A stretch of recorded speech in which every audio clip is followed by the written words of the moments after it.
अस्सलाम वालेकुम ख़ातिन हज़रात, रवां हफ्ते का पहला हस्ब हाल और आपका मेज़बान जुनैद सलीम। नाज़रीन, आज हमारी खुशकिस्मती के बहुत दिनों बाद हमारी महफिल में तशरीफ़ लाए हैं वज़ीर ख़ारजा मोहतरम जनाब शाह महमूद कुरैशी साहब। अस्सलाम वालेकुम शाह साहब। वालेकुम अस्सलाम। जुनैद साहब, आपने ये जो खुशकिस्मती का लफ्ज़ बोला बिल्कुल ठीक बोला, चूंकि आजकल जो हालात हैं मसरूफियत के जी, मैं यकीन मानिए कि घर पहुंचता हूं तो अल्लाह का शुक्र अदा करता हूं। अरे वाह। क्योंकि इस वक्त पूरी दुनिया की नजरें शाह महमूद कुरैशी पे लगी हुई। आपका मतलब है कि पाकिस्तान पे नजरें लगी हुई हैं? मैं पाकिस्तान का ही वजीर खारजा हूं, कोई काठमांडू का नहीं हूं। भाई, खारजा मामलात जब आते हैं तो फिर वजीर खारजा को ही आगे होना पड़ता है।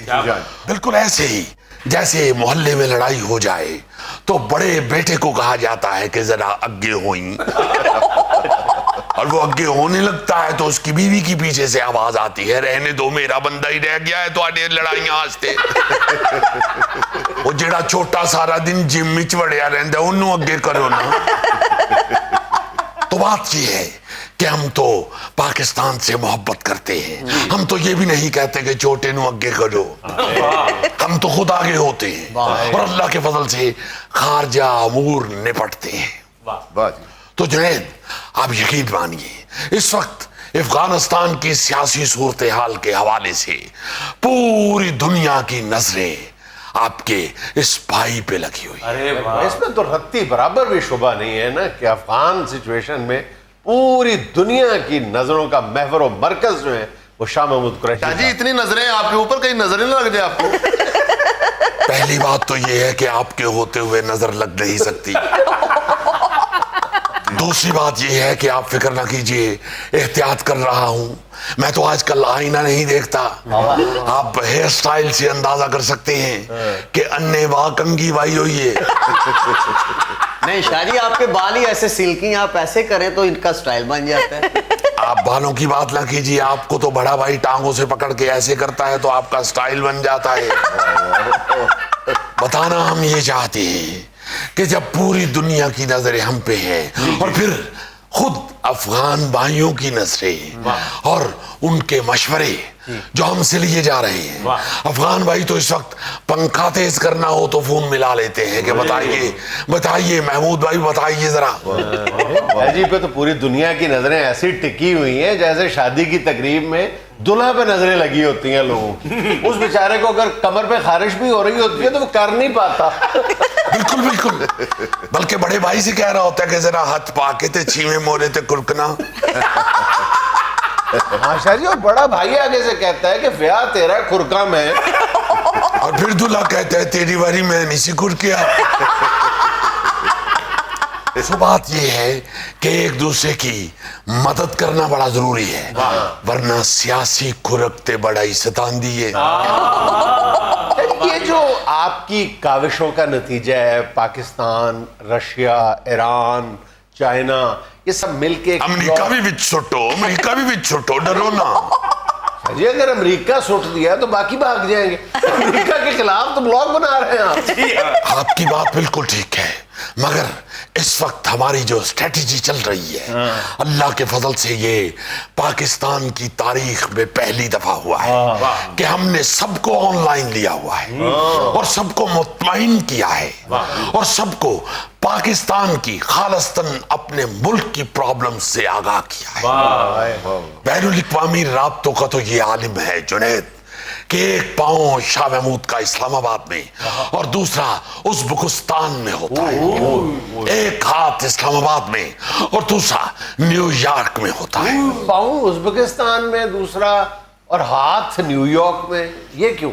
हाथ ही न्यूयॉर्क पहुंचाना पड़ेगा, चूंकि कभी हाथ वहां मिलाना पड़ता है और कभी एंज भी करना पड़ता है। एक आंख इस्लामाबाद में और दूसरी शाह महमूद की आंख काबुल में होती है। लेकिन शाह जी, इस तरह तो फिर कभी कभी बैंगे नहीं लगते आप? नहीं, मेरा ख्याल है कोसे अगर ऐसी कर लेते हैं मिसाल साइडल कर दियो। किस्सा मुख्तसर, तन तन्हा शाह महमूद कुरैशी और पूरी दुनिया की सियासत में मसरूफ अमल। वाह क्या बात है। और दूसरी तरफ आप देखें ना, मुल्तान कैंटोनमेंट बोर्ड के इलेक्शन हुए हैं, शाहजी का जो हल्का इंतखाब है, वहां पे 10 सीटों में से 9 सीटें आजाद उम्मीदवार जीत गए और पीटीआई एक भी सीट नहीं जीत सकी। सुन नहीं सकते ये तो मैं भी नहीं सुन सकता। एक सीट भी नहीं। अभी बताते हैं, बनता तो नहीं चूंकि लाइव चल रहा है प्रोग्राम और आप दोस्त भी ठहरे, मगर फिर भी हल्का सा फिटे मुंह, हल्का सा। क्या बात कर रहे हैं? हल्का सा रिसीव, ये आपको लफ्ज़ जेब नहीं देता। हल्का सा रिसीव करना पड़ेगा। नहीं शाहजी, आप मुझे देखिए। छोड़े, आपको ये जेब नहीं देता। भाई हम आपको सफारती आसमान की वसतों में लेके जा रहे हैं, लामहदूद फिजाओं की सैर करवा रहे हैं, समंदर की अमीर गहराइयों में उतार रहे हैं, मरवाएंगे शाहजी। और आप खुद डड्डू बन रहे हो। बात क्या हो रही है और बीच में कंटोनमेंट बोर्ड दे इलेक्शन पाले। ये बिल्कुल ऐसे ही किया है जुनैद ने कि कोई आदमी देग पका रहा हो और पास से कोई मासूम एक काली मिर्च, सिर्फ एक काली मिर्च देग में फेंक के कहे हुन बनेगा जायका। या यूं कह लीजिए कि गोगा पसीने से शराबूर हुआ हो और जुल्फी फूंके मार के उसको खुश करने की सही ला हासिल कर रहा। फूंकों से ये चिराग बुझाया ना जी। मैं इसलिए अर्ज कर रहा था, देखे आप वहां पे हारे हैं, उस शहर में हारे हैं कंटोनमेंट बोर्ड का इलेक्शन, जहां पे आपके बेटे समेत पीटीआई के 6 एमएनएस 11 एमपीएस। 11 एमपीए ऐसे जोर दे रहे हो जैसे वजीर आजम 11 एमपीए तन बन जाता है। देखिए हम तो बैनुल इक़वामी मामलात पे नजर रखे हुए हैं। अगर आपने कंटोनमेंट बोर्ड के इंतखाबात पे बात करनी है तो बुलाइए इजाज चौधरी को, जिनकी शक्ल देख के लगता है कि इनके पास लाजमन जादू वाली हांडी होगी। उनसे पूछिए कि क्यों हारे कंटोनमेंट का इलेक्शन। शाहजी, हल्का आपका, शहर आपका, सल्तनत आपकी, पूछे हमें इजाज चौधरी से। देखिए आप यहां भी ज्यादती कर रहे हैं, सिर्फ मुल्तान की बात ना कीजिए, पूरे मुल्क पे नजर रखिए। हम अल्लाह के फजल से पूरे मुल्क से ज्यादा सीटें हासिल कर चुके हैं। शाहजी आपकी 63 सीटें हैं, उनकी 59 सीटें। हमें यकीन है आप जितना भी पढ़े हैं 1 2 3 जमातें लाजमन हिसाब में फेल होते रहे। भाई आप देखिए जमीन आसमान का फर्क है। 63 6 और 3 63 और 59 5 और 9 59 में ना 6 है ना 3 है। शाहजी सिर्फ 4 सीटों का फर्क है। चलो ठीक है यार, 4 की तो इजाजत है ना। सर्दी की कर रहे हो, 4 बड़े होंगे ने, चौका लगे तो भावे जिन्नी मर्जी सर्दी हो, भावे अंपायर ने इंज कीता हो, उन्हें इंज करना पैंदा है। देखिए कितने समझदार आदमी है। और जुनैद एक बात याद रखना जी, कि सीट तो एक होती है जो तख्त उल्टा भी देती है और दोबारा सीधा भी कर देती है। और वैसे भी यार पीटीआई की जो 63 सीटें हैं वो सीटें हैं, वो डिलक्स सीटें हैं, वो नहीं होती जिन पर डबल किराया बस वाले लेते हैं। वो हैं। और नून लीग की आम सीटें, इनकी टर्बो सीटें हैं। जेडी अच्छी मिसाल तेरे को है, सीते शुरू तो ही क्या मर लेना शाहजी क्या हो गया आपको? खबर ले धन बिगड़ा। खुदा का खौफ करे, आपको ये लफ्ज जो है जेब नहीं देते। आपने इतना दिल पे लगा लिया कंटोनमेंट बोर्ड का इलेक्शन। नहीं जुनैद, जेब तो नहीं देता, मगर हम जब आपके पास आते हैं तो फिर हम इस तरह के लफ्ज इस्तेमाल कर लेते हैं, चूंकि हमें मालूम है कि आप मजाहिया एंकर हैं। आप जब संजीदा बैठे होते हैं तो आप भी हमारे मुताल्लिक यही कुछ कह रहे हो। नहीं कतई नहीं शाहजी, इन सब से पूछ ले। जब आप यहाँ नहीं होते मैं इतने अच्छे लफ्जों में आपका जिक्र करता हूँ, आपका एहतराम मेरे दिल में। आपका बहुत शुक्रिया। इस वक्त यही फिक्रा पूरी दुनिया के वज़राए खारजा कह रहे हैं हाँ बिल्कुल कि आपका एहतराम हमारे दिल में है। शाह जी, सारी दुनिया आपको बड़ी अच्छी नजर से देख रही है और आपकी खारिजा पॉलिसी की वजह से भारत चीख उठा है। भाई इंडिया की हालत तो इस वक्त उस औरत जैसी है जो मोहल्लेदारों की कमेटियां खाने के बाद मूंछें लगा के मोहल्ले से फरार होती हुई पकड़ी जाती है। ये मिसाल क्या दी है आपने? नुक्स ना कड्डिया कर, मजा लिया कर। अच्छा शाह जी, आपकी सफारतकारी के मुतल्लिक एक सवाल पूछना था। अगर पाकिस्तान ने तालिबान हुकूमत को तस्लीम कर लिया तो सर्दियों में चलगोजा सस्ता होगा? बहुत खुश हुआ हूं मैं कि आपको अपने भाइयों का ख्याल है। अगर इसी तरह सारे पाकिस्तानी मुत्तहिद हो जाएं तो मेरा ख्याल है कि पाकिस्तान को कोई भी टेढ़ी आंख से नहीं देख सकता। लेकिन मुझे समझ नहीं आई आपकी बात। अगर मतलब है कि हमारे अफगान भाई जो है नहीं चलगोजे नु ते जुल्फी नु जरा कट्ठियां रख के देखो, दोवें सक्के बरा लग दे। मेरी जुगत जरा गहरी हुंदी है। अच्छा जी, ये भी वजाहत कर दें कि इसके साथ जब चलगोजा रखना है तो उसकी चोंच ऊपर रखनी है या नीचे? बहुत अच्छा सवाल किया है आपने, मगर इस मंसूबे को कैंसिल कर दीजिए। कहीं ये ना हो कि जुल्फी और चलगोजे को इकट्ठा रखें और कोई मन चला चलगोजे के बुलेखे में जुल्फी छिल जाए।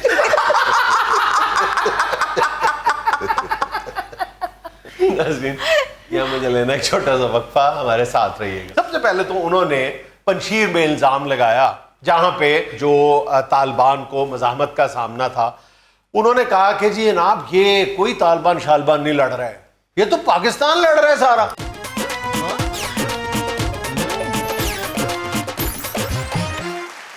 अच्छा भाईजान, इससे पहले कि मैं आपके सामने अपनी कुछ मारूजात रखूं जो बहुत ही अहमियत की हामिल है, मैं आपको एक वीडियो दिखाना चाह रहा हूं। पहले वीडियो देख लो फिर बात करते हैं। ये देखिए, पहले वो बच्चा इंजेक्शन से डर रहा है और जब उसको लग गया इंजेक्शन तो फिर वो जुनूनी हरकतें कर रहा है। फिर वो गुस्से में आके कह रहा है अब लगा दिया तो और लगा लो और लगा लो और लगा। टीका बड़ी बला है जी। मैंने एक दफा एक क्लिनिक में एक पेंडू से अपने जैसे बंदे को ये भी कहते हुए सुना हुआ है, ओ मैंने गोली मार लो, वो टीका ना लाओ। पास उसका अब्बा भी कुछ और ही सा खड़ा था, उन्हें कह रहने दो फिर डॉक्टर साहब टीका ले आओ पुत्र, पिस्तौल गड्डी चो। उसने फिर फौरन टीका लगवाया। लेकिन सर आज तो वीडियोस का सेगमेंट नहीं, ये क्यों दिखा दिया आपने? मैं बताता हूँ मैंने क्यों दिखाई है। ये 2-3 दिन से वीडियो जो है बहुत वायरल है। वायरल तो वो है कोरोना की वजह से। कोरोना वैक्सीन, कई लोग इस वजह से खौफजदा हैं कि जी सुई की दर्द भी बर्दाश्त नहीं होती। लेकिन मैंने आज आपको इसलिए दिखाई है कि मुझे ये बच्चा देख के मुसलसल हिंदुस्तानी मीडिया याद आ।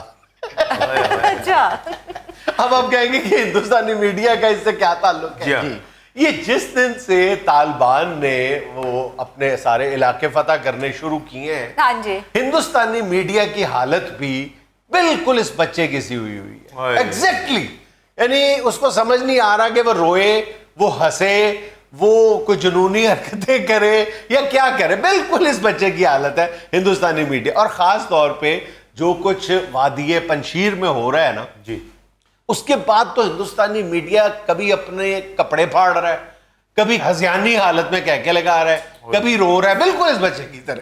यक कर रहा है, यक। अच्छा, मतलब देखो कि कुदरत भी हिंदुस्तान के साथ क्या खेल खेल रही है। 4-5 महीने पहले भी मेरा तसव्वुर भी नहीं किया होगा कि इसी अफगानिस्तान में हम जिस तरह अपनी फ्रेंचाइजीज खोल रहे हैं दहशतगर्दी के अड्डों की, जी, मतलब 10 से 11, 11 से 14, 14 से 16 इस तादाद में उन्होंने खोल दिए थे दहशतगर्दी के अड्डे अफगानिस्तान में, पाकिस्तान में दहशतगर्दी फैलाने के लिए। उन्होंने तो कभी ख्वाब में तसव्वुर भी नहीं किया होगा ना कि हमें ये दिन भी देखना पड़ेगा और वो चंद दिनों के बाद देखना पड़ेगा। तो इसलिए उसकी अगर ऐसी हज़ानी कैफियत है, पागलों वाली कैफियत है, तो वो समझ आती है, हमें तो समझ आती है। सही। अब वो कर कह रहे हैं हिंदुस्तानी, तुम देखो। सबसे पहले तो उन्होंने पंशीर में इल्जाम लगाया जहां पे जो तालिबान को मज़ाहमत का सामना था। उन्होंने कहा कि जी जनाब ये कोई तालिबान शालबान नहीं लड़ रहा है, ये तो पाकिस्तान लड़ रहा है सारा। अच्छा जी, अब उन्होंने कहा जी कि लोग तो सबूत मांगते हैं। उन्होंने सबूत के तौर पे पहली हरकत क्या की कि एक क्लिप दिखाना शुरू कर दिया, वीडियो क्लिप दिखाना शुरू कर दिया, जो बड़ा वायरल कर दिया। जाहिर है हिंदुस्तानी मीडिया किसी के पीछे पड़ जाए तो पूरी दुनिया में वो 2 दिन जो था वो क्लिप वायरल हुआ, तो लोगों ने भी समझना शुरू कर दिया कि पाकिस्तानी फौज लड़ रही है पंजीर में जाके। तो जनाब वो पता नहीं अल्लाह की ताईद आई, वो इस तरह आई कि जैसे कोई बच्चा शरारती होता है तो बार बार घर से निकलता है तो घर का कोई बाबा जो है वो सर पे उसके ठाप मारता है, चल अंदर चल अंदर। हिंदुस्तान उसके बाद जो हरकत करता रहा, जो वीडियो क्लिप देता रहा। बीबीसी का एक इदारा है जो बोगस जो तस्वीरें और बोगस जो जाली जो वीडियोस हाँ हैं जी। उनके बारे में बताता है कि ये जो है ये bogus video clip, bogus videos को कहता रहा है चलो अंदर चल। उसको वो कहते हैं बीबीसी फैक्ट चेक। अच्छा। बीबीसी फैक्ट चेक ने सबसे पहले बताया कि जनाब ये जो कुछ दिखा रहे हो ये कहीं और से भी नहीं लिया हुआ, अच्छा। ये जाली भी नहीं है ओ भाईजान, ये वीडियो गेम है। मारूफ वीडियो गेम जो बच्चों में, बच्चे ये सुन रहे होंगे तो वो जानते होंगे, आर्मा 3।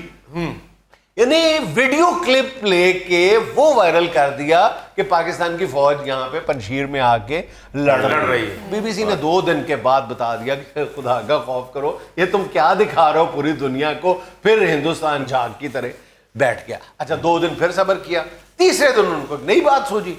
उन्होंने एक वहां पे F-16 तबाहशुदा हालत में दिखाया और चीखना शुरू कर दिया हिंदुस्तानी मीडिया ने कि जनाब अली के वहां पे पंजशीर में जो मज़ाहमतकार हैं उन्होंने पाकिस्तानी फौज का F-16 मार गिराया। अच्छा वो भी कोई 1-1.5 दिन जो है वो इंटरनेशनल मीडिया पे वो खबर बड़ी डिस्कस हुई, वो वीडियो वायरल हो गई कि जनाब अली पाकिस्तान का F-16। वो भी फिर बीबीसी फैक्ट फाइंड ने आके फैक्ट चेक ने उन्होंने बताया चल अंदर चल चल। नहीं, सिर्फ इस दफा चलो नहीं कहा, छोटी सी गाली भी दी। छोटी सी गाली दे के कहा तुझे तो काम ही फाड़ ले। अच्छा फिर 1.5 दिन बाद जाके बीबीसी फैक्ट चेक ने बताया कि ये जो F-16 दिखा रहे हैं पाकिस्तान का और कह रहे हैं कि पंजशीर में तबाह हुआ है, ये असल में 2018 में कैलिफोर्निया में तबाह हुआ है। अमेरिका का F-16 ये उसका मलबा दिखा रहे हो, खुदा का खौफ करो, क्या कर रहे हो। फिर हिंदुस्तान चुप हो गया और उनके सारे चैनल जिस तरह वहां के एंकर्स जो हैं वो चीख चीख के बात करते हैं, चिल्ला चिल्ला के पता नहीं क्या तो दावेदार करना शुरू कर देते हैं, वो फिर बैठ गए। अच्छा 1 या 1.5 दिन फिर गुजरा, फिर उन्होंने कह दिया, अब उन्होंने एक स्टेप F-16 से एक स्टेप नीचे आ गए, उन्होंने एक F-15 F-15 वो दिखाना शुरू कर दिया कि पाकिस्तान की जो फिजाइया है वो इस ऑपरेशन में हिस्सा ले रही है और ये देखें जनाब F-15 जो है ये परवाज कर रहा है और नीचे तालिबान लड़ रहे हैं। उसके बाद भी फिर वही हुआ कि चल। अच्छा फिर बीबीसी फैक्ट चेक आ गया मैदान में। अच्छा तो इस वक्त अगर हिंदुस्तान का बस चले तो वो बीबीसी फैक्ट चेक को आग लगा। उसने फैक्ट चेक ने बताया कि जनाब अली ये कोई पाकिस्तानी F-15 नहीं है, ये बरतानिया का जो इलाका वेल्स है वहां पे ये बरतानवी जो फिजाइया है उसका ये F-15 है जो मामूल की तरबियती परवाज कर रहा है वेल्स के इलाके में। कहां से आप पंजशीर ले आए, कहां से बाकी बातें सारी ले आए। भारत को मुंह की खानी पड़ी। मुंह की इसलिए भी खानी पड़ी कि ना सिर्फ बीबीसी फैक्ट चेक ने बल्कि उसके 1-2 दिन बाद पूरी दुनिया के ज़राए अबलाग ने हिंदुस्तानी मीडिया के खूब लत्ते लिए। उन्होंने कहा कि मतलब 2 नंबरी की भी कोई हद होती है, इल्जाम तराशी की भी कोई लिमिट होती है, आप लोग तो वो लिमिट भी क्रॉस करते जा रहे हैं। फिर यूके डिफेंस जनरल ने कहा कि ये तो ऑल नॉनसेंस, आप जो दिखा रहे हो वो नॉनसेंस है, बस करो। मतलब इस तरह की चीजें ना दिखाओ कि खुद हिंदुस्तान जो है वो दुनिया के सामने मजाक बन जाए। यार अब जिस तरह की उनके साथ हुई है या जिस तरह उन्होंने मुंह की खाई है जी, वो कुछ ना कुछ तो अब वो चाह रहे हैं ना कि चलो कोई थोड़ा जिस तरह वो फकीर को आ जाए थिंदा जिया यादा युद्ध करने वाला शुरू होता है, तेरी खैर रहे 2000 दे दे मैं आयत की पूरे राशन दे पैसे लेके जाने। बंदा कहते चलो दौड़ जा खबरदार, चल तेरी खैर रहे 2000 नहीं तो 1000 ही दे दे, 1000 भी नहीं ना चल 100 ही दे दे, 100 भी फिर दौड़ उठ जा रोटी खाने दे मैनू चल मुंह वाली बुरकी दे दे ये हुआ है हिंदुस्तान की गवर्नमेंट के साथ वेरी सीरियस नोट एग्जैक्टली यही हो रहा है। मैं तुम्हें एक बात खास तौर पे जिक्र करना चाह रहा हूं।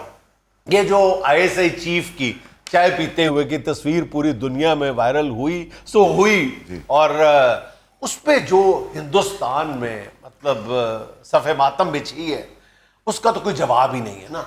हालांकि अगर हिंदुस्तान इस हद तक इस मामले में इन्वॉल्व ना होता तो उसको शायद इतनी तकलीफ भी ना होती। अच्छा, अब जब ये हुआ ना तो बाज़ लोगों ने इस बात पे एतराज़ भी किया कि ये शायद पाकिस्तान की एस्टैब्लिशमेंट जो है या मिलिट्री एस्टैब्लिशमेंट इसने वायरल की, उसने वायरल नहीं की थी। हाँ, अलबत्ता उसको रोकने की भी कोशिश नहीं की। वो क्यों नहीं की?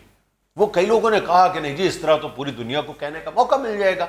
वो मैं वजाहत कर देता हूं आज अपने व्यूअर्स के सामने कि क्यों नहीं की। वो इसलिए कि हिंदुस्तान वो तस्वीर हासिल करके, यानी उस तस्वीर से पहले जब सारे उसके हरबे नाकाम हो गए ना कि ना पाकिस्तान की इन्वॉल्वमेंट साबित हो रही है, जहाज भी F-16 नहीं F-16 नजर आ रहा, F-15 भी नाकाम हो गया और सब कुछ हर हरबा नाकाम हो गया, फिर हिंदुस्तान के एस्टैब्लिशमेंट ने यह सोचा कि ये पूरी दुनिया को बावर करवाया जाए कि ये जो तालिबान है ना, ये तासुर भी गलत है कि ये पाकिस्तान के जेरे असर है, ये किसी के भी जेरे असर नहीं। और ये पूरी दुनिया में एक बॉम्ब शैल है, ये तबाही फेर देंगे पूरी दुनिया में।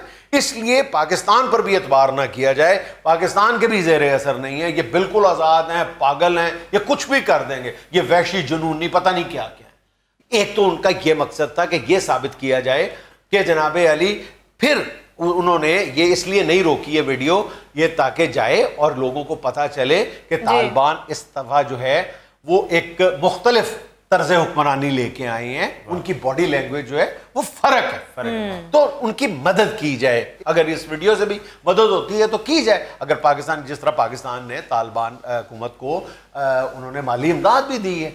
अच्छा, हिंदुस्तान ये चाहता था कि ये प्रेशर खत्म किया जाए, ये जो पूरे मुल्क में सफ़े मातम बिछी हुई है ना कि जनाब पाकिस्तान की हमायत याफ्ता तालिबान हुकूमत वहां पे आ गई है और गम के बादल छाए हुए हैं, तो अपनी आवाम को भी जरा सा उनकी तारीफ़ कलब की जाए, थोड़ा सा उनको उठाया जाए। तो वो ये दो मकासद हासिल करना चाहते थे। इस तस्वीर के वायरल होने के बाद वो दोनों मकासद जो हैं जो हिंदुस्तान हासिल करना चाहता था वो अपनी मौत आप मर गए। नहीं, ये तो बेवकूफ़ी है ना हिंदुस्तान की कि उनको पागल जुनूनी कहें। चंगे पागल नहीं, वो 20 साल जंग लड़के पूरी दुनिया के साथ और किस किस्म का के वो काबल महल दे जुती ला के ते सोफे ते पैरां भार बैठे ने पागल और चंगे बड़े सियाने लोग ने, समझदार लोग हैं। हाँ, ये है कि उनका ईमान बड़ा मजबूत है। अच्छा, फिर जब सारी बातों में हिंदुस्तान नाकाम हो गया ना तो फिर वही एक 30-40 मर्दों खवातीन का मुजाहरा जो है ना, वो भी तुम देख लो कि एक ही मुजाहरा है। एक चैनल कह रहा है कि ये मुजाहरा जो है ये आईएसआई चीफ के दौरा काबुल के खिलाफ है। एक जो चैनल है हिंदुस्तान का वो कह रहा है कि औरतों के हकूक के लिए मुजाहरा है। तीसरा चैनल कह रहा है कि ये पाकिस्तान की पंशीर में मदाखलत के खिलाफ मुजाहरा है। चौथा चैनल पता नहीं कह रहा है कुछ और ही है। छठा चैनल कुछ और कह रहा है। सातवां चैनल कुछ और कह रहा है। और वो मुजाहरे के अंदर जो लोग हैं उनके चेहरे क्या कह रहे हैं? भाई जी मैं करो सब्जी लेना है, मैं इंतजाम दो।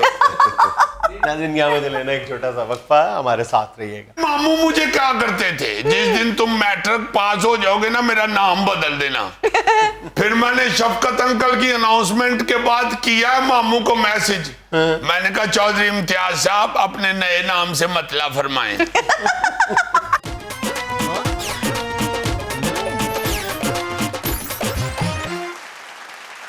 नाज़रीन, कोरोना के बायस तालीमी इदारों की बंदिश, बच्चों का पास करना ना करना, इस हवाले से आज हमारे साथ गुफ्तगू के लिए एक बार फिर मौजूद है हमारा नोमी और उनके वालिद साहब। शफकत अंकल जिंदाबाद, शफकत अंकल जिंदाबाद। जब तक सूरज चांद रहेगा वजीर तलीम शफकत अंकल रहेगा। जुनैद अंकल आपको मैं क्या बताऊं, इतनी खिदमत कर रहे हैं तालीम के महकमे की शफकत अंकल के, कभी हमारी पाकिस्तान की तारीख में इतनी बड़ी सोच का मालिक नहीं कभी आया था।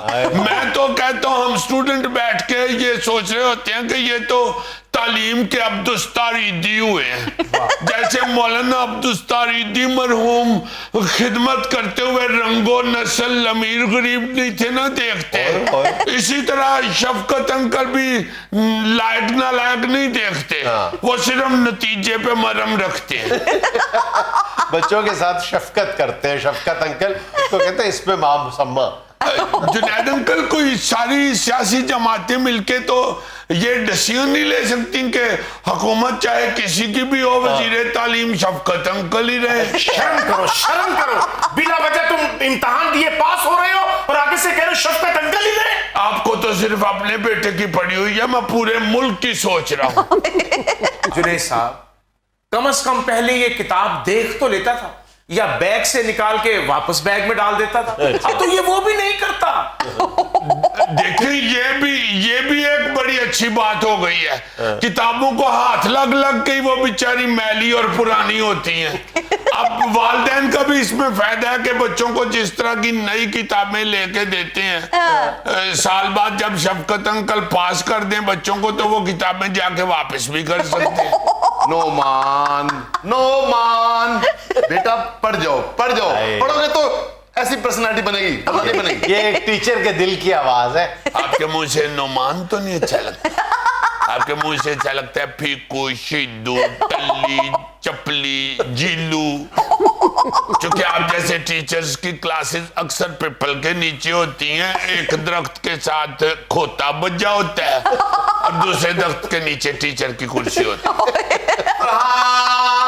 बाद बाबरात बेद बेबरात। तो बा और बे का ही फर्क है। ये जो बाबे का रोल है ना, ये किसी बाबे ने ही मचाया हुआ है, वरना जिद्दत तो कहती है कि ये कॉन्फिडेंस है। कौन सा कॉन्फिडेंस है नोमी? अपने अब्बू से पूछो जो तुम्हारी फीसें अदा करते वक्त कैसे सर झुकाते हैं। आप पेंसिल हाथ से छोड़ के तो हाथ हिला लो, जरूर थकना है। दिनेश साहब, इतना ढीठ बच्चा मैंने जिंदगी में नहीं देखा। गवर्नमेंट की तरफ से रियायती पास हुआ है और घर में फेयरवेल पार्टी रख ली है। सिर्फ 28 फ्रेंड्स को मैंने बुलाया था, उस पे भी चीख रहे हैं। इस बात की पार्टी गवर्नमेंट ने तरस खा के तुम लोगों को पास कर दिया। गवर्नमेंट ने कितना को तरस खा लिया है। 20, 22, 23, 24 नंबर डाल दिए होंगे गवर्नमेंट ने, बाकी तो मेरे अपने ही थे ना। 33 में से बाकी बचते कितने? 20-22 हुकूमत के हो गए। तुम्हारा क्या है बीच में? दुआएं। जुनैद अंकल जितने भी हैं, नंबर तो एक एक भी कीमती होते हैं। जुनैद साहब इतना लायक बच्चा है और इसका खर्चा भी कम है। रस का छोटा पैकेट पूरा महीना खाता है। जुनैद अंकल, मैं आपसे यही कहना चाहूंगा, जिस दिन मैं नुमान की तरफ पार्टी पे गया हूं ना, तो मेरा दिल खून के आंसू रोया कि ये और हम दोनों एक बराबर हो गए। ये जुल्म तो है ना, पता ही नहीं चला कौन कितना लायक है। तो लायक बच्चों का ये अलमिया तो है कि तुम और वो दोनों ही एक बराबर, एक जुनैद अंकल, आप उसे समझाएं, तुम अपने नंबरों की तरफ ध्यान दो, तुम्हें दूसरों की तरफ क्यों देख रहे हो? इसी तरह का एक लड़का था ना जो हॉस्टल में दुआ मांग रहा था कि या अल्लाह देख लो बाकी सारे स्टूडेंट सोए हुए हैं, मैं अकेला जाग जाग के दुआएं मांग रहा हूँ, मुझे पास कर देना। तो एक स्टूडेंट जाग रहा था, उसने कहा अपनी दुआ मांग, हमारी शिकायतें न लगा। दिनेश सर, अल्लाह वास्ते ये पास हुआ और कहता है जी मुझे 1.5 लाख वाला मोबाइल दे दो। आपने कहा था कि जब भी तुम मैट्रिक पास कर जाओगे तो मैं मोबाइल ले दूंगा, आईफोन वाला। तो भी मेरी बात सुनो, देखो ये हकीकत ज़हन में रखो कि तुम्हें तुम्हारे शफकत अंकल ने पास किए। अगर तुम मैट्रिक खुद पास करते फिर तुम्हें वो लेके देते। इन्होंने ये नहीं था कहा मैट्रिक खुद पास करते, इन्होंने कहा था मैट्रिक पास होगा तो फोन मिल जाएगा। अब कैसे हुआ है ये तो हम अपनी किस्मत है ना। जुनैद अंकल, इनको तो छोड़िए, मामू मुझे क्या करते थे, जिस दिन तुम मैट्रिक पास हो जाओगे ना मेरा नाम बदल देना। फिर मैंने शफकत अंकल की अनाउंसमेंट के बाद किया मामू को मैसेज, मैंने कहा चौधरी इम्तियाज साहब अपने नए नाम से मतलब फरमाएं। अब मैट्रिक तो तुम्हें शफकत महमूद साहब ने करवा दिया ना, FA जल्दी कर लो, फिर मैंने भी करना है। सर, मैं तो ये कहता हूँ कि मेरे जैसे स्टूडेंटों की काफी दिलजारी हुई है और हम ये स्टूडेंट चाहेंगे कि सड़कों पे आके शफकत महमूद साहब के खिलाफ एहतजाज करें। ना ना ना ना ना, तुमने कानून हाथ में नहीं लेना, ना कानून हाथ में लेना है, ना कोई वजनी चीज हाथ में लेनी। वो जो तुम्हें पास होने पे किसी ने लोहे का पेन गिफ्ट किया ना, वो मुझे दे दो। क्योंकि बेटा तुम्हें लोहा रास नहीं, मुझे रास है लोहा। मरते वक्त मेरी दादी कहेगी कि तुम्हें लोहा और कोला रास आएगा। लेकिन सर मैंने देखा लोहा कम रास है, कोयला आपको ज्यादा रास है। जुनैद अंकल एक और ज्यादती की है पापा मामा ने। पापा ने तो कहा था ना फोन लेके दूंगा, मामा तो मुझे चुप चुप के कहा करती थी बेटा पास हो जा, मैं तेरे बाप से कह के तुझे गाड़ी ले दूंगी। तो अब मैं कहता हूँ कि गाड़ी लेके दें तो कहती है नहीं जी नहीं जी। कहती हैं पास मार्क्स में तुम्हारे तो सिर्फ 8 नंबर हैं, तो गाड़ी कहां से ले दें? मैंने कहा 800 मैं डाल देता हूँ, बाकी आप डाल के गाड़ी ले दें। वैसे डिठाई की इंतहा है।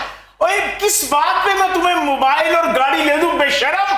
मुझे 100% यकीन है अगर एग्जाम होता तो तुमने फेल ही होना था। अपने वालिदैन को औलाद पे यकीन नहीं है तो फिर औलाद क्या करे? वालिदैन को क्या, टीचर को भी तुम पे यकीन नहीं, टीचर साहब भी तुम्हारे यही कह रहे हैं। बताएं जी, पास होता ही है। पास फेल को तो छोड़े, वैक्सीन तक नहीं लगवा रहा। वैक्सीन सर वो कैसे लगवा सकता है? 18 साल से छोटा है।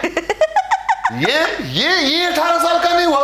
वो जुनैद साहब 18 साल तो इसने 10वीं में लगाए हैं, और 9वीं में जब पढ़ता था मैं भर्ती नहीं हुआ था। अब मैं रिटायर होने वाला हूं और इसने मैटर किया। चले सर, आपने रिटायर होने से पहले उसके पास होने की खुशी तो देख ली है ना।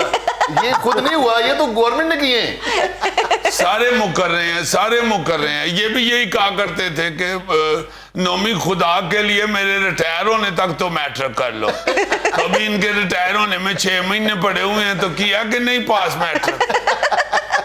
सर ने तुम्हें पास होते पता है कैसे देखा? जिस तरह कोई दादी अम्मा जो है ना वो बिस्तरे मर्ग पे कहती हैं मेरी आखिरी ख्वाहिश ये है कि मरने से पहले मैं नौमी के सर पे सेहरा देख लूं। दादी अम्मा ऐसे कह रही होती है जैसे उसने बैंड वाले को एडवांस दिया। बैंड की बात मत करना। तालीम के दरमियान बैंड को मत लाओ। बैंड और चीज है, तालीम और चीज है। एग्जैक्टली। क्लारनेट, मैं एक टीचर हूँ, टीचर। मुझे क्या पता क्लारनेट ऐसी होती है, ब्रास ऐसे होता है, ढोल ऐसे होता है, मुझे क्या पता। बस तुम पढ़ो। जुनैद साहब, जहां तक मुझे याद है ना, जुनैद साहब की हुकूमत थी जब इसने दाखिला लिया था। फिर इसको किताब लिखनी चाहिए जुनेजो से इमरान खान तक। नाज़रीन, यहाँ मुझे लेना एक छोटा सा वक्फा, हमारे साथ रहिएगा। वाहिद फनकार हुआ है जो पूरे बर्रे सगीर में यकसा पॉपुलर है। यकसा पॉपुलर है, बहुत बड़ा आदमी हुआ है। उमर शरीफ हमारे परफॉर्मिंग आर्ट में, मैं उस हवाले से भी दुआ के लिए भी कहूँगा लोगों को कि अल्लाह पाक के हजूर दुआ करें, अल्लाह ताला उनको सेहत दे दे।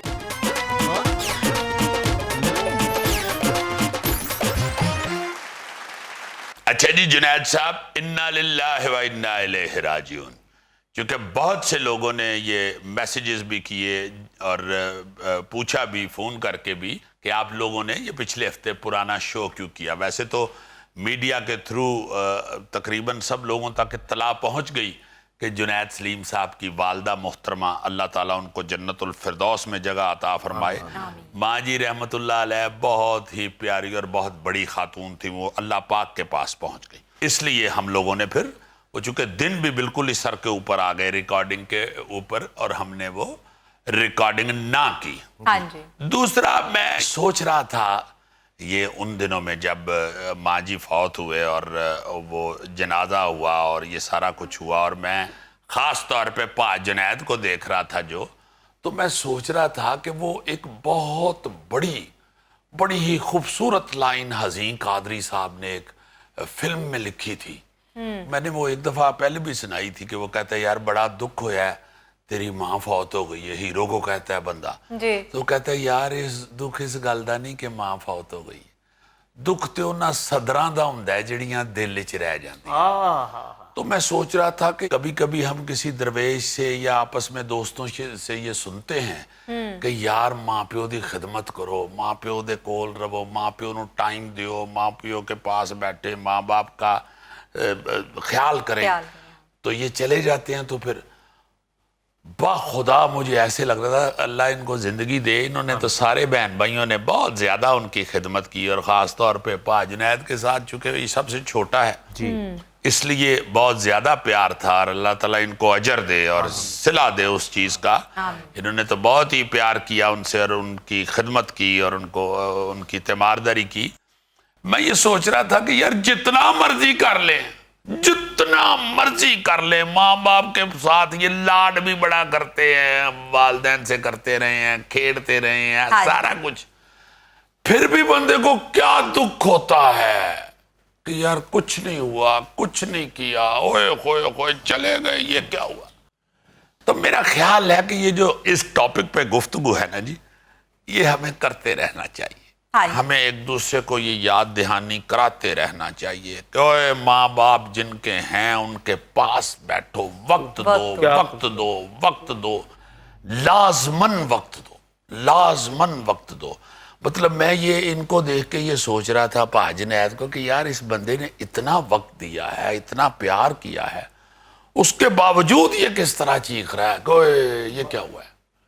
इसका मतलब है कि ये सारा कुछ ही कम है, जितना मर्जी कर लो उतना ही कम है। अल्लाह ताला उनको जन्नतुल फिरदौस में बड़ा आला मुकाम अता फरमाए और आप लोगों को भी अल्लाह पाक सब्र जमील अता फरमाए और बहुत ज्यादा अजर दे। माँ बाप के साथ मोहब्बत करने का और उनकी खिदमत करने का बहुत ज्यादा अजर दे। वो तो वली अल्लाह लोग थे और बड़े ही प्यारे लोग, इंतहाई खूबसूरत लोग, इंतहाई ईमानदार लोग। और जनाजे के ऊपर बातें हो रही थी कि जी कुरान शरीफ ही पढ़ते गए हैं। सुभान अल्लाह। और देखिए मैं ये सुन के बड़ा हैरान हुआ कि वहाँ पे इनके बहनोई प्रोफेसर सालक साहब बड़े प्यारे आदमी हैं, वो भी बड़े नेक आदमी, वो बता रहे थे कि आखिरी वक्त में बिल्कुल माँ जी की याददाश्त या बिल्कुल वो पहचान नहीं रहे थे किसी को भी, उसके बावजूद उस हालत में भी पास अगर कोई कुरान पाक की कोई सूरत पढ़ता हुआ कोई गलती करता था तो वो दुरुस्त करवा रही थी। सुभान होए अल्लाह, होए सुभान होए अल्लाह। कि कितना अंदर घुसा हुआ था, कुरान ही कुरान था अंदर, कि वो उसके हवाले से वो बिल्कुल होश में है, बाकी कुछ पता नहीं। अल्लाह पाक उन पे करम करे। मैं सिर्फ इतना इजाफा करना चाहता हूँ, एक तो ये कि बहुत सारे दोस्तों की ख्वाहिश थी कि मैं इस प्रोग्राम में बात करूँ, लेकिन फ़िलहाल मैं इस पोजीशन में नहीं कि मैं अम्मी के बारे में बात कर सकूँ। इंशाल्लाह आने वाले दिनों में ज़रूर बात करूँगा। मैं एक ख़ास तौर पे, लेकिन ये मौका है कि इसमें फ़ायदा उठा के अपने उन तमाम दोस्तों का, तमाम जानने वालों का, चाहने वालों का, फ़ैन्स का, हस्बे हाल के फ़ैन्स का, सियासतदानों का, बिला तखसीस सब का, मैं वाक़तन ये कोई रवायती शुक्रिया नहीं है, मेरी बहुत ढारसबंदी थी। मैं अपनी ज़िंदगी में सोचता था कि मैं ये गम कैसे बर्दाश्त कर पाऊँगा, तो उनके आने से, उनके ढारसबंद आने से वाकई मेरी ढारसबंदी है। हम सब की ढारस, सब बहन भाई, अल्लाह ताला सबको अजर, उनको भी अल्लाह ताला अजर दे जिन्होंने इस मुश्किल वक्त में हमारा साथ बहुत दिया। शुक्रिया। ऐसे औकात में, इस तरह के हादसात में जो बहन भाई, दोस्त, अहबाब जो हैं, जो आके आपकी ढारस बंधाते हैं, जो अफसोस के लिए आते हैं, पुरसा के लिए आते हैं, वो बाकी बड़े अहम होते हैं। अच्छा, इसके साथ साथ एक दूसरी जो खबर आजकल बड़ी वायरल है, और चूंकि हम आए फर्स्ट डे हैं इस हादसे के बाद, इसलिए उसको भी डिस्कस कर दें। उमर शरीफ साहब, मेरा ख्याल है कि ये कहने में कोई हर्ज नहीं कि वो पाकिस्तान का वाहिद फनकार हुआ है जो पूरे बर्रे सगीर में यकसां पॉपुलर है, यकसां पॉपुलर है। बहुत बड़ा आदमी हुआ है उमर शरीफ हमारे परफॉर्मिंग आर्ट में। मैं उस हवाले से भी दुआ के लिए भी कहूँगा लोगों को कि अल्लाह पाक के हजूर दुआ करें, अल्लाह ताला उनको सेहत दे दे। और मैं अल्लाह पाक के आगे खुद भी दुआगो हूँ, हम सब दुआगो हैं कि अल्लाह पाक उनको सेहत दे दे और वो पाकिस्तान का नाम इसी तरह रोशन करते रहें। दूसरा मैं ये भी कहना चाहता हूँ कि ऐसे हादसात में, ऐसी मुश्किलात में मीडिया जो है ना जी, उसकी तो अपनी एक ड्यूटी होती है। हाँ जी। कि वो अपना जो उसने खबर बेचनी होती है ना, तो वो खबर बेचने वाला जो काम है ना, वो बिल्कुल उसी तरह है जैसे होटल में होता है ना, सालन बेचने वाला, उसमें मिर्च मसाला जरा तेज होता है। हाँ जी। घर के सालन में मिर्च मसाला कम होता है। हाँ। तो वो मिर्च मसाला भी मीडिया काफी डालता है। तो उस हवाले से मैं कहूँगा कि इस तरह के अगर वाक़यात होते हैं, जैसे उमर साहब के लिए अपील भी हो रही है, वो खुद भी डॉक्टर्स ने भी बताया कि गवर्नमेंट जल्दी से इन्वॉल्व हो, हाँ जी। तो ये अमेरिका पहुंच जाएं, चूंकि इधर इनका इलाज ही अब नहीं मुमकिन और अमेरिका में है। तो इस सिलसिले में अगर गवर्नमेंट ज़रा जल्दी इनिशिएटिव ले ले, ज़रा जल्दी कदम उठा ले, तो मेरा ख्याल है कि फिर मीडिया को या दूसरे लोगों को मौका कम मिलता है मिर्च मसाले डालने का। बिल्कुल। इस तरह के मैं ये भी अपील करूंगा, गुजारिश करूंगा कि इस तरह के हादसात में ज़रा थोड़ा सा मसाला कम रख के तो दुआएं किया करें। और ऐसे लोग जो हैं ये आपके मुल्क की, आपकी कौम की शान होते हैं, हाँ जी, ये पहचान होते हैं। पहचान, उनके बिल्कुल। लिए ज़रा थोड़ा सा हाथ थौला रख के दुआओं की अपील करनी चाहिए और दुआएं करनी चाहिए। अल्लाह पाक उनको सेहत तंदुरुस्ती अता फरमाए। और हमारे जो माँ जी गए हैं, अल्लाह पाक उनकी रहमतें और उनकी जो नेकियां हैं और उनके जो आमाल थे और जैसे वो बड़े लोग थे, अल्लाह पाक उनकी नेकियों के सदके हर बीमार को शफा दे दे। और अल्लाह पाक उमर साहब को भी शफा दे दे। नाज़रीन, ये था आज का हस्बे हाल। और आज की छोटी सी बात ये कि हमेशा वो करें जो सही है, वो ना करें जो आसान है। वाह। खुश रहें, खुश रखें। आपसे मुलाकात होगी इंशाल्लाह कल। अल्लाह हाफ़िज़।